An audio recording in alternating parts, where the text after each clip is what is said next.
Hello student, আজকে আমাদের routine অনুযায়ী এখন ক্লাস 11 অর্থাৎ একাদশ শ্রেণীর শিক্ষাবিজ্ঞানের ক্লাস আছে।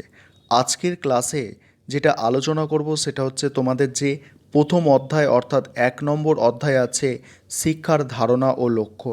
এই অধ্যায় থেকে টোটাল এমসিকিউটা আলোচনা করে দেব এবং সঙ্গে তোমাদের আজকে কিছুটা টেক্সট বইও পড়াবো। আর তোমাদের যে টেক্সট বইটা আমি পড়াচ্ছি তোমরা জানো, সেটা হচ্ছে সাঁতরা পাবলিকেশনের যে টেক্সট বইটা, ডক্টর সুভাষ চন্দ্র রায়ের লেখা এই টেক্সট বইটা তোমাদের কিন্তু আমি পড়াচ্ছি। যাই হোক, আজকে ক্লাসটা দেখে নাও, তোমরা ভালো করে বুঝে নাও এবং কোনো সমস্যা হলে অবশ্যই জানাবে। এবং যারা ইউটিউব চ্যানেলটায় নতুন এলে তোমরা অবশ্যই চ্যানেল সাবস্ক্রাইব করে নেবে এবং এরকম ক্লাস যদি প্রতিনিয়ত করতে চাও অর্থাৎ আগ্রহী থাকো, তাহলে অনলাইন কোচিং ক্লাস চলছে, সেখানে তোমরা অ্যাডমিশান নিতে পারো। সেক্ষেত্রে তোমাকে মাসে 150 টাকা করে মাইনে দিতে হবে এবং তার জন্য তুমি সপ্তাহে 2টো করে ক্লাস পাবে এবং মাসে একটা করে আমাদের মক টেস্ট হবে 20 নম্বরের করে। ঠিক আছে, এইভাবে ক্লাসটা হবে। যদি আগ্রহী থাকো কেউ, তাহলে নম্বরে মানে ডেসক্রিপশানে দেখবে নম্বর দেওয়া আছে, আমার হোয়াটসঅ্যাপ নাম্বার, এই নম্বরে যোগাযোগ তোমরা করতে পারো। চলো আজকে ক্লাসটা প্রথমত বুঝে নাও তোমরা। প্রথম প্রশ্ন দেখো, প্রতিটা প্রশ্ন খুব ইম্পর্টেন্ট, আর যেগুলো দেখছো তোমরা বিভিন্ন ইয়ারে পড়েছে এই প্রশ্নগুলো বেশি ইম্পর্টেন্ট, সেগুলো সমস্ত প্রশ্ন আমি বেছে রেখেছি এখানে, আর এক্সট্রা ইম্পর্টেন্ট প্রশ্নও রেখেছি। প্রথম প্রশ্ন, এডুকেয়ার। এডুকেয়ার শব্দের অর্থ, এডুকেয়ার শব্দের অর্থ হচ্ছে পরিচর্যা করা। পরের প্রশ্ন, লাতিন শব্দ বা লাতিন শব্দ এডুকেয়ার এর অর্থ। লাতিন শব্দ এডুকেয়ারের অর্থ হচ্ছে নির্দেশ দান করা বা নির্দেশনা দান করা। তারপরের প্রশ্ন, এডুকেটাম শব্দের অর্থ। এডুকেটাম শব্দের অর্থ হচ্ছে শিক্ষা দান করা। তারপরে বলছে শিক্ষা শব্দটি সংস্কৃত শিক্ষ ধাতু থেকে উৎপন্ন হয়েছে, যার অর্থ হচ্ছে বিদ্যা অর্জন করা। পরের প্রশ্ন, এডুকেশন শব্দটির অর্থ ব্যক্তির অন্তর্নিহিত সত্তার পূর্ণ বিকাশ। ব্যক্তির অন্তর্নিহিত সত্তার পূর্ণ বিকাশ। পরের প্রশ্ন, সংকীর্ণ অর্থে শিক্ষা হলো, দেখো, তাত্ত্বিক জ্ঞান আহরণ করা। সংকীর্ণ অর্থে শিক্ষা কি? তাত্ত্বিক জ্ঞান আহরণ করা। তারপরে একটা সংস্কৃত শ্লোক আছে উপনিষদের, বলছে সা বিদ্যা যা বিমুক্তয়ে। কোথায় বলা হয়েছে? এটা উপনিষদে বলা হয়েছে। তারপরের প্রশ্ন, ব্যাপক অর্থে শিক্ষা হলো একটি মানসিক প্রক্রিয়া। নেক্সট প্রশ্ন কি আছে দেখো, শিক্ষার ব্যক্তিতান্ত্রিক লক্ষ্য ও সমাজতান্ত্রিক লক্ষ্য পরস্পর সম্পর্কযুক্ত। এটাই এখানে অ্যান্সার, এটা ড্যাশ পূরণ ছিল, পরস্পর সম্পর্কযুক্ত। ডিউইর মতে শিক্ষার লক্ষ্য হলো কি? সমাজতান্ত্রিক বিকাশ। তারপরের প্রশ্ন, ডিউইর মতে শিক্ষার প্রধান উদ্দেশ্য হলো সামাজিক বিকাশ। নেক্সট প্রশ্ন, শিক্ষা একটি দ্বিমুখী প্রক্রিয়া, উক্তিটি কার? উক্তিটি হচ্ছে অ্যাডামসের। পরের প্রশ্ন, শিক্ষা একটি দ্বিমেরু বিশিষ্ট প্রক্রিয়া, যার একদিকে রয়েছে শিক্ষক আর অপর দিকে রয়েছে কি? শিক্ষার্থী। তারপরে প্রশ্ন দেখো, পরে প্রশ্ন আছে শিক্ষা একটি ত্রিমেরু বিশিষ্ট প্রক্রিয়া। এই ধারণা অনুযায়ী এই শিক্ষার প্রদত্ত 3টে মেরু কী কী? শিক্ষার্থী, শিক্ষক আর একটা হচ্ছে পাঠ্যক্রম। পরের প্রশ্ন, আধুনিক শিক্ষা হলো একটি কি? বহুমুখী প্রক্রিয়া। পরের প্রশ্ন, আধুনিক শিক্ষা ব্যবস্থা হলো শিশু কেন্দ্রিক। যেমন অপশান আসবে সেরকম তোমাকে অ্যান্সার করতে হবে, বহুমুখী থাকলে বহুমুখী, শিশু কেন্দ্রিক থাকলে শিশু কেন্দ্রিক। তারপরে দেখো, পরের প্রশ্ন আছে দেখো, সমাজকে কলুষিত প্রতিষ্ঠান বলে মনে করেন প্রকৃতবাদীরা। তারপরে প্রশ্ন, বিবেকানন্দের মতে শিক্ষা হলো মানুষের অন্তর্নিহিত শিক্ষা। পরের প্রশ্ন, শিক্ষা হলো মানুষের অন্তর্নিহিত সত্তার পূর্ণ বিকাশ। একথা কে বলেছে? বিবেকানন্দ বলেছে। পরের প্রশ্ন, শিক্ষার প্রধান লক্ষ্য হলো চরিত্রকে বলিষ্ঠ ও কর্মঠ করা। এই অভিমতটি কার? এই অভিমতটি হচ্ছে রবীন্দ্রনাথ ঠাকুরের। পরের প্রশ্ন, শিক্ষা বলছে শিশুর এবং ব্যক্তির দেহ, মন ও আত্মার পরিপূর্ণ বিকাশের প্রচেষ্টা হলো শিক্ষা। উক্তিটি কে করেছেন? উক্তিটি করেছেন গান্ধীজি। তারপরের প্রশ্ন বলছে মানুষকে উপার্জনক্ষম করে তোলাই শিক্ষার লক্ষ্য। শিক্ষার এই প্রকার লক্ষ্যকে বলা হয় কি? বৃত্তিমূলক লক্ষ্য। তারপরে দেখো, কার মতে শিক্ষা হলো অভিজ্ঞতার পুনর্সংগঠন।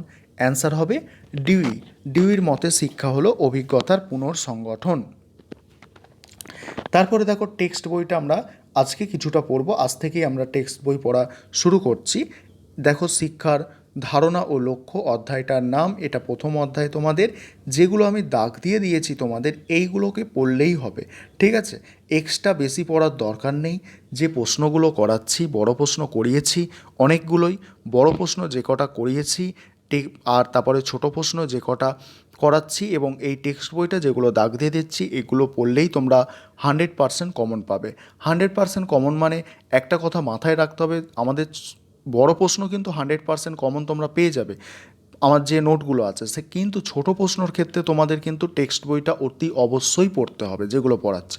কারণ টেক্সট বইটা না পড়লে ছোট প্রশ্ন 40টা অ্যান্সার করা যাবে না, কারণ 7টা 8টা ছোট প্রশ্ন বা 7টা 6টা ছোট প্রশ্ন কিন্তু প্রত্যেক বছর নতুন দেয়া হয়, ঠিক আছে? এই জন্য টেক্সট বইটা কিন্তু পড়তে হবে। এখানে কি বলা হচ্ছে দেখো, শিক্ষা হলো একটি বলছে শিক্ষা হলো গতিশীল জীবনব্যাপী প্রক্রিয়া। এখানে এইটুকুনি জানলে তোমরা। তারপরে দেখো এডুকেশান শব্দের, শিক্ষা শব্দটা তোমরা জানো এডুকেশান, ঠিক আছে? এডুকেশান শব্দের ব্যুৎপত্তিগত অর্থ বিশ্লেষণ করলে দু ধরনের অর্থ বেরিয়ে আসে, একটা হচ্ছে সংকীর্ণ অর্থের শিক্ষা আর একটা হচ্ছে ব্যাপক অর্থের শিক্ষা। দেখো সংকীর্ণ অর্থের শিক্ষার সংজ্ঞায় বলা হয়েছে জ্ঞান আহরণ বা মানসিক শক্তির উৎকর্ষ সাধনই শিক্ষা। আর ব্যাপক অর্থে দেখো বলছে, ব্যাপক অর্থে দেখা যায় এডুকেশন শব্দটির উৎপত্তি হয়েছে লাতিন শব্দ এডুকেয়ার থেকে, যার অর্থ নিষ্কাশন করা। তোমাদের ছোট প্রশ্নের মধ্যে পড়িয়েছি যে এডুকেশন শব্দটা লাতিন শব্দ এডুকেয়ার থেকে এসেছে, যার অর্থ কি নিষ্কাশন করা, ঠিক আছে? তারপরে দেখো ব্যাপক অর্থের শিক্ষা হলো জীবন বিকাশের প্রক্রিয়া, অভিযোজনের প্রক্রিয়া আর অভিজ্ঞতার পুনর্সৃজন। এখানে তোমরা এই পৃষ্ঠা এইটুকুনি জানলে হবে। এবারে বিভিন্ন শিক্ষাবিদ শিক্ষার সংজ্ঞা দিয়েছেন, ঠিক আছে? সেই শিক্ষার সংজ্ঞাগুলো আমরা জানবো। দেখো স্বামী বিবেকানন্দ এখানে কি বলেছে, মানুষের অন্তর্নিহিত সত্তার বিকাশ সাধন করাই শিক্ষা। গান্ধীজি কি বলেছে দেখো, গান্ধীজি বলেছে অপ্রাপ্ত ও প্রাপ্তবয়স্ক মানুষদের দেহ মন ও আধ্যাত্মিক দিকের সর্বোত্তম বিকাশ শিক্ষার দ্বারাই হয়। কি সর্বোত্তম বিকাশ কিসের দ্বারা হয়? শিক্ষার দ্বারাই হয়। তারপরে এবার রবীন্দ্রনাথ ঠাকুর কি বলেছে দেখো, বলছে শিক্ষার অর্থ শুধু তথ্য পরিবেশন নয়, ব্যক্তি সত্তার সঙ্গে বিশ্ব সত্তার সামঞ্জস্য বিধান ও ব্যক্তির জীবনে তার সুসামঞ্জস্য প্রয়োগ হলো শিক্ষা। রুশো কি বলেছে দেখো, রুশো বলেছে শিক্ষা হলো আত্মক্রিয়াকলাপের মাধ্যমে পুনর্সৃজন। হারবার্ট পেন্সার কি এটা রুশো বলেছে কি শিক্ষা হলো শিশুর অন্তর্নিহিত বিকাশ। এটা জন ডিউই বলেছে যে শিক্ষা হলো আত্মক্রিয়াকলাপের মাধ্যমে পুনর্সৃজন। হারবার্ট পেন্সার বলেছে শিক্ষা হলো ভবিষ্যৎ। এগুলো খুব ইম্পর্টেন্ট, এটা একটা লাইন তুলে দিয়ে তোমাদের বলবে এটা কে বলেছে, ঠিক আছে? শিক্ষা হলো ভবিষ্যতের জন্য পরিপূর্ণ জীবনযাপনের প্রস্তুতি। এখানে আমরা শিক্ষার তাহলে সংজ্ঞাগুলো জানলাম। এবারে যদি বলে শিক্ষা কাকে বলে, ঠিক আছে, শিক্ষা কাকে বলে বা শিক্ষার সংজ্ঞা দাও, তোমাদের তো এতগুলো সংজ্ঞা লিখলে হবে না, তখন তোমরা এই সংজ্ঞাটাকে লিখবে, ঠিক আছে? এটাকে কি বলা হচ্ছে, সার্থক বলছে সার্থক অভিযোজনার্থে, এটা বলবে সার্থক অভিযোজনের জন্য বর্তমান ও ভবিষ্যৎ জীবনের প্রস্তুতি কল্পে পূর্ব অভিজ্ঞতা ভিত্তিক ব্যক্তি কল্যাণ ও সমাজ কল্যাণ অভিমুখী সর্বাঙ্গীন বিকাশই হলো শিক্ষা। এবারে দেখো শিক্ষার ধারণা। শিক্ষার ধারণা কি, সমাজ পরিবর্তনশীল, এই সমাজের পরিবর্তনের সঙ্গে সঙ্গে চাহিদাও পাল্টাচ্ছে, ওই জন্য শিক্ষার বিভিন্ন ধারায় আলোচিত হয়েছে। একটা হচ্ছে আদিম ভারতীয় ধারা, যখন আদিম যুগ ছিল, ঠিক আছে, আদিম যুগে মানুষের জীবনযাত্রা ছিল সরল, ঠিক আছে, জীবন ছিল অনড়ম্বর, কোনো বিলাসিতা ছিল না। শিক্ষার লক্ষ্য তখন ছিল অন্ন বস্ত্র বাসস্থানের মতো কিছু মৌলিক চাহিদার নিবৃত্তির সাধন, ঠিক আছে। আর তখন অনিয়ন্ত্রিত শিক্ষার মাধ্যমে শিক্ষা হতো। তারপরে এলো আদিম যুগের পরে এলো প্রাচীন, ঠিক আছে।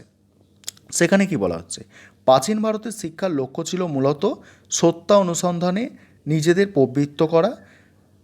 প্রবৃত্ত করা। সেদিন মানব সমাজের যে ধারা বদ্ধমূল ছিল তা হলো জড় জগতের বাইরে যে আধ্যাত্মিক জগৎ আছে, ঠিক আছে, ঈশ্বর, আধ্যাত্মিক ঈশ্বর জগৎ আছে, বা সেই জগতের কি, সেই জগতের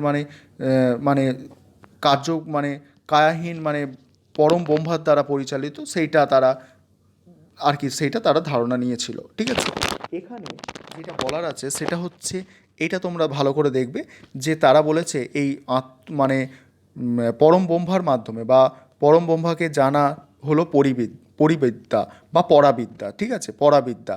আর এই পরাবিদ্যার মাধ্যমে কি করা সম্ভব? মোক্ষ লাভ করা সম্ভব। আর মোক্ষ লাভ করতে পারলে বলেছে শোক দুঃখ এইগুলো থেকে বা জরা ব্যাধি এগুলো থেকে মুক্তি পাওয়া যাবে। তার মানে তার সমর্থনে কে কে আছে এখানে? শঙ্করাচার্য আছে, যাজ্ঞবল্ক্য আছে। এনাদের যে বক্তব্য সেটা একটু তোমরা দেখে নেবে, দাগ দিয়ে দিয়েছি। এবারে আধুনিক শিক্ষার যে ধারা, আধুনিক শিক্ষার ধারার মধ্যে বিবেকানন্দ কি বলেছে সেটা আমাদের জানতে হবে। তোমাদের এখানে বললাম অফিসটায় বিবেকানন্দ কি বলেছে, তাও আরেকবার বলে দিচ্ছি, শিক্ষা হলো মানুষের অন্তর্নিহিত সত্তার পরিপূর্ণ বিকাশ সাধন। ঠিক আছে, তারপরে কি বলেছে দেখো, সন্ন্যাসীর অন্তর্নিহিত সত্তা বলতে মানে আধ্যাত্ম ভাবকে বুঝিয়েছেন। আরও যেটা বলেছে, কেবলমাত্র আধ্যাত্মিক জ্ঞানই আমাদের দুঃখ দুর্দশার চিরমুক্তি ঘটাতে পারে না, আর অন্যান্য জ্ঞান সাময়িক ক্ষুধা মেটায়। ঠিক আছে, এইগুলো তোমাদের একটু জানতে হবে। তারপরে এখানে যেটা সর্বপল্লী রাধাকৃষ্ণন কি বলেছে, তারপর এখানে পাশ্চাত্য দেশের যারা বলেছে তাদের মধ্যে প্লেটো কি বলেছে সেটা জানতে হবে। প্লেটো বলেছেন শিক্ষা হচ্ছে শিক্ষার্থীর দেহ মনের বিকাশ ঘটায়, সামর্থ্য অনুযায়ী সার্বিক মাধুর্য ও পরিপূর্ণতা আনয়ন করে। প্লেটো যেটা বলেছে সেটা জানতে হবে তোমাদের। এবারে এখানে মেন ইম্পর্টেন্ট হচ্ছে এইটা, শিক্ষার ব্যুৎপত্তিগত অর্থ। ঠিক আছে, শিক্ষার ব্যুৎপত্তিগত অর্থ হচ্ছে এখানে দেখো, এখানে ছক আকারে আছে আর নিচে এগুলো তার ব্যাখ্যা দেওয়া হয়েছে। দেখো এখানে কি বলা হচ্ছে, উপরিক্ত ছক দেখে বোঝা যায় শিক্ষা শব্দটি সংস্কৃত শিক্ষ ধাতু থেকে এসেছে। ঠিক আছে, শিক্ষ ধাতু এসেছে। আর শিক্ষ শব্দটি মানে শিক্ষ শব্দ থেকে শিক্ষ ধাতু থেকে এসেছে। আর এর অর্থ কি দেখো দেয়া আছে, যে শিক্ষা দেওয়া, নির্দেশ দেওয়া, নিয়ন্ত্রণ করা, শাসন করা। আর শিক্ষা শব্দের বাংলা প্রতিশব্দ হচ্ছে কি জানো? বিদ্যা। আর বিদ্যার উৎস হচ্ছে বিদ ধাতু থেকে এসেছে সংস্কৃত। আর এটার অর্থ হচ্ছে বলছে জ্ঞান অর্জন করা বা জানা, সেটাই এখানে লেখা আছে।